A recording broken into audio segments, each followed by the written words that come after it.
Top quality और consistent performance के लिए सिर्फ सिल्वर पंप्स। टॉप क्वालिटी और कंसिस्टेंट परफॉर्मेंस के लिए सिर्फ सिल्वर पंप्स, नाम याद रखना। आज एकतर मी माझ्या पक्ष संघटनेतल्या काही महत्त्वाच्या विषयांवरती काही नियुक्त्यांच्या विषयासंदर्भात साहेबांची भेट घेतली। तर अधिवेशन चालू आहे, त्याच्यामुळे माझी चर्चा साहेबांसोबत राहिलेली होती, त्यामुळे साहेबांना पक्ष संघटनेसाठी भेटायला आलेले। दुसरं काय आहे माहिती आहे त्यांना की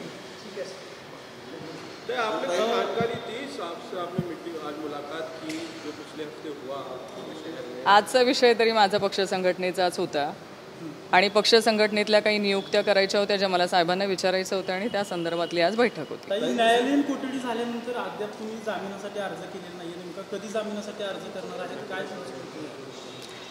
आम्ही सगळे परिवारातली लोक मिळून हा निर्णय घेणार आहोत आणि जेव्हा आम्हाला जामिनासाठी अर्ज करायचा आहे तेव्हा कळेलच। दुसरी गोष्ट अशी की पुणे पोलिसांनी जे काही 3 वेळेस कोर्टामध्ये वेगवेगळे वक्तव्य केले, 3 वेळेस पुणे पोलीस चुकलेले आहेत किंवा त्याच्या अगोदरपासून कार्यक्षेत्रावर आरोप केले जातात की संशय आहे सगळ्यामध्ये, तुम्ही कसं बघता याच्याबद्दल?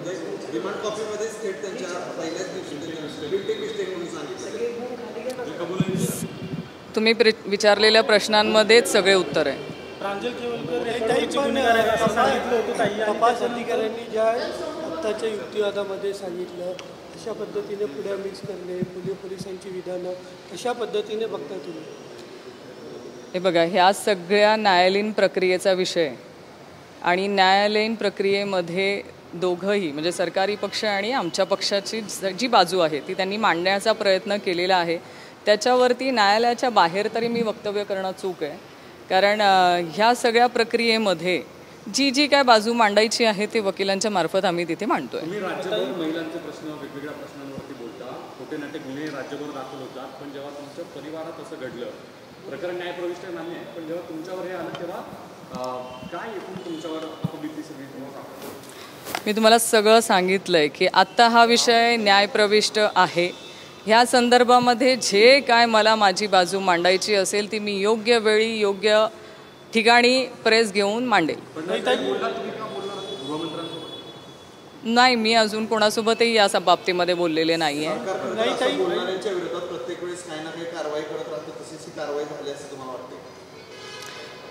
असं संपूर्ण महाराष्ट्राला वाटतंय। दावा केला गेलाय कोर्टात की आक्षेपार्ह व्हिडिओ आणि चॅट केवलकरांच्या मोबाईलमध्ये सापडलेला आहे। बघा, जी केस दाखल झालेली आहे ती NDPS ॲक्टच्या अंतर्गत आहे। NDPS ॲक्टचे जे कलम आहेत त्या कलमांच्या माध्यमामधून ही चौकशी होणं अपेक्षित आहे आणि त्याच माध्यमातून ती चौकशी त्याच दिशेने झाली पाहिजे अशी आमची सगळ्यांची त्या दिवशी मागणी होती आणि ती आहे। ताई, पण आपण जर बघितलं तर तुम्ही स्वतः पुणे पोलिसांना म्हणजे तुमच्या वकिलांच्या माध्यमातून अर्ज दिला होता की गुगल ड्राईव्हमधले पासवर्ड आमदारांकडे जातात, ते त्यानंतर लगेच दुसऱ्या दिवशी पुणे पोलीस न्यायालयात सांगतात की काही अश्लील व्हिडिओ आहे। तुम्हाला काय एकूणच या संदर्भात व्हायरल होण्याची भीती वाटते का काय? असं काहीही नाही। त्या दिवशी मी CP कार्यालयामध्ये माझ्या मिस्टरांना भेटायला गेले होते आणि एक वकील म्हणून भेटायला गेले होते, कारण मला तिथे कोर्टात हजर व्हायचं होतं दुसऱ्या दिवशी। मला काही त्यांच्याकडनं माहिती हवी होती आणि त्यासाठी मी गेले होते आणि मग सहज CP कार्यालयामध्ये गेलेच होते तर साहेबांना भेटण्यासाठी गेले होते। आणि हे सगळं प्रकरण झाल्यानंतर महिला आयोगाच्या अध्यक्ष रुपाली चाकणकर यांनी तुमच्यावर टीका केलेली आहे। दिव्याखाली अंधार आहे हा सगळा, तुम्ही टीका करत असता मात्र तुमच्याच घरातलं हे प्रकरण झाल्यानंतर टीका केली तुमच्यावर। करू द्यात ना, मग काय झालं? योग्य वेळी प्रत्येकाला उत्तर देणार आहे।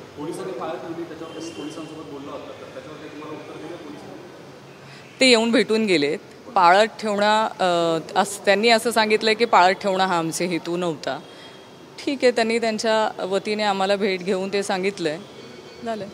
तुमच्या वकिलांकडून कोर्टात असं सांगितलं गेलं की त्यातल्या ज्या मुली आहेत तर ती एक मुलगी पोलिसांनीच प्लॅन केलेली आहे, सगळं ट्रॅप लावलेलं आहे आणि केवलकरांना अडकवण्याचा प्रयत्न केला जातो। हे सगळं न्यायालयीन प्रक्रियेमधला विषय आहे। तुम्ही मला त्या केसच्या संदर्भात जी न्यायालयामध्ये चर्चा झालेली आहे त्यामध्ये आम्ही आमच्या वकिलांच्या मार्फत योग्य ती भूमिका मांडणारच आहोत। ताई, पण टार्गेट केलं जातंय का विरोधी कारण बघा, तुम्ही असतील, रोहित दादा असतील, एकनाथ खडसे साहेब असतील, हे जे सगळे विरोधी पक्षातले नेते आहेत ना, ते कुठल्या ना कुठले गोष्ट घेऊन वारंवार ट्विट करतात, सरकारवर ते टीका करतात। मग जाणून बुजून तुम्हाला टार्गेट केलं जातं असं वाटते तुम्हाला आता सगळ्या विरोधी पक्षातील नेत्यांना? असं म्हणायला जागा आहे आणि तुम्ही म्हणतायत ना, मी जे काय महाराष्ट्रातल्या प्रत्येकाचं या केसच्या संदर्भामध्ये बघते आहे तर ते प्रत्येकाला हेच वाटतंय. चला.